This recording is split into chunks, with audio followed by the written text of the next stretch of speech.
আসসালামু আলাইকুম রহমতুল্লাহ। প্রিয় দর্শক, কেমন আছেন? আশা করি ভালো আছেন। প্রিয় দর্শক, বুয়া মুক্তিযোদ্ধারা হারাবেন চাকরি, ফেরত নেওয়া হবে বাতাও। চলুন বিস্তারিত জেনে নিই দ্য ডেইলি ক্যাম্পাসের মাধ্যমে। প্রিয় দর্শক, মুক্তিযোদ্ধা কোটায় সরকারি চাকরি নিয়ে কর্মরতদের তালিকা করা হচ্ছে। এখন পর্যন্ত ৮৪,০৫৬ জনের তথ্য পাওয়া গেছে। তবে অভিযোগ রয়েছে এর মধ্যে বেশ কিছু রয়েছে ভুয়া মুক্তিযোদ্ধা। তারা জাল সনদ তৈরি করে চাকরি নিয়েছেন। তাদের চাকরি থেকে বাদ দিতে তালিকাও করেছেন মুক্তিযোদ্ধা বিষয়ক মন্ত্রণালয়। এক প্রতিবেদন এই তথ্য জানিয়েছেন আজকের পত্রিকা। এছাড়া সারা দেশে মুক্তিযোদ্ধারা ভাতাভোগীদের মধ্যে কাদের সনদ ভুয়া সে তালিকাও করা হচ্ছে। ভাতা হিসাবে তারা যে টাকা পেয়েছেন সেই অর্থ ফেরত নেওয়া হবে।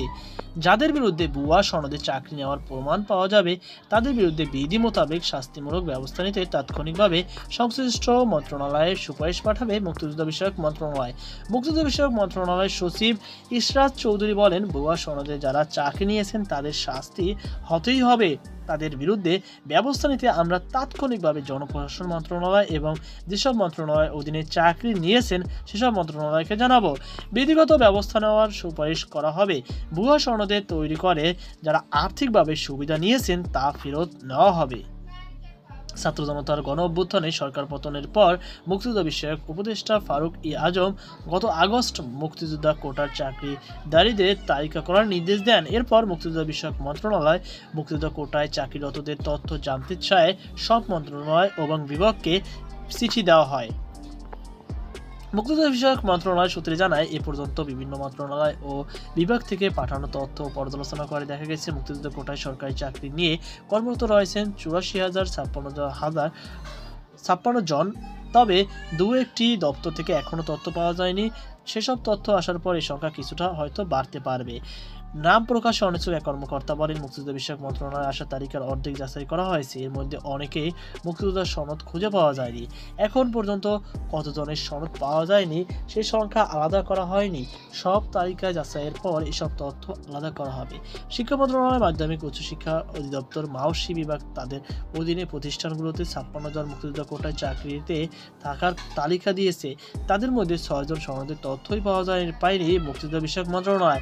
বেশ কয়েকজনের সনদে থাকার নামে ভুল এবং কয়েকজনের নাম সনদে পাওয়া গেলেও মুক্তিযুদ্ধ বিষয়ক মন্ত্রণালয় ম্যানেজমেন্ট ইনফরমেশন সিস্টেম MIS পাওয়া যায়নি।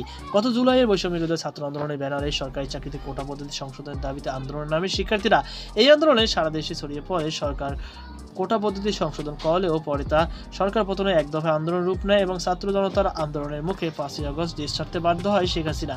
শিক্ষার্থীদের কোটা সংস্কার আন্দোলনের পর সরকারি চাকরিতে এখন মেধায় ৯৩%, মুক্তিযোদ্ধায় শহীদ মুক্তিযোদ্ধা ও বীরাঙ্গনা সন্তানের জন্য ৫%, ক্ষুদ্র নৃগোষ্ঠী ১% এবং শারীরিক প্রতিবন্ধী তৃতীয় লিঙ্গের জন্য ১% কোটা রয়েছে।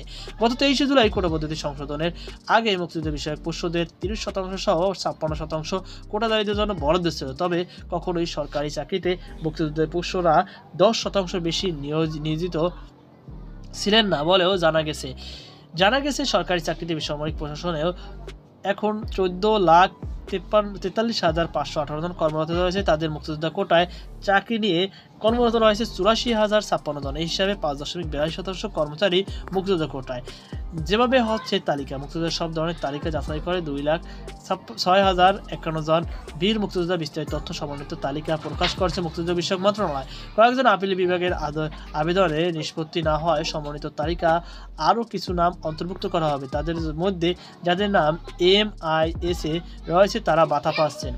এক কর্মকর্তা বলেন, কোটায় নিয়োগ পাওয়াদের মধ্যে যাদের নাম কোনো তালিকাতেই নেই তাদের ভুয়া মুক্তিযোদ্ধা তালিকায় ফেলা হচ্ছে। যাদের নাম সমন্বিত তালিকায় নেই কিন্তু MIS এ আছে সেগুলো পর্যালোচনা করা হচ্ছে। এমনও হতে পারে সনদ বাতিল হওয়ার পর MIS এর তথ্য হালনাগাদ করা হয়নি। ওই কর্মকর্তাকে বলেন, আমাদের প্রাথমিকভাবে পর্যবেক্ষণ হচ্ছে মুক্তিযোদ্ধা কোটায় সরকারি চাকরি প্রাথমিক বিদ্যালয়ের শিক্ষক হিসাবে সব দেশে থেকে বেশি চাকরিতে কর্মরত। এরপর কোটায় পুলিশ চাকরি নেওয়ার সংখ্যা বেশি। এখন পর্যন্ত ভুয়া মুক্তিযোদ্ধা সনদে ব্যাংকে চাকরি নেওয়ার সংখ্যা বেশি পাওয়া গেছে। তারপর পুলিশ সব তালিকা যাচাই শেষে এসব বিষয়ে নির্দিষ্ট করে বলা যাবে। তো প্রিয় দর্শক, এই ছিল আমাদের সর্বশেষ আপডেট। এই নিয়ে আপনার কি মতামত অবশ্যই কমেন্টে জানাবেন। সবাই ভালো থাকবেন। আজকে পর্যন্ত আল্লাহ হাফেজ।